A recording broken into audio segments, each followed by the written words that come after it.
السلام عليكم ابو فاطمة، شلون اخوي؟ شلون صحتك؟ ابو فاطمة، هاي طيورك وصلت بسلامة لسويسرا اليوم 25/8/2015.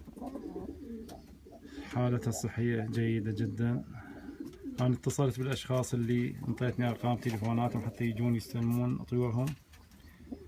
أرجو منك إنه تأكد عليهم يجون ياخذون خلال هذا الأسبوع، لأن الأمانة صعبة. هذا طير يتعرض إلى أمراض، هواي أمور، فما أريد أتخاجل ويا الناس. كذلك أبو يوسف هم إنه يأكد على صاحبه أسامة بألمانيا، أنا خابرته وانطيته موعد خلال أسبوع يجي ياخذ طيوره. بعد الأسبوع ما يحقني أي شيء يصير على الطيور، أنا ما مسؤول. المهم وصلتهن هنا لسويسرا سالمات وبصحة جيدة، وإن شاء الله ما قصرت بأي شيء. أرجو منكم إنه تستعجلون باستلامهم، وشكرا.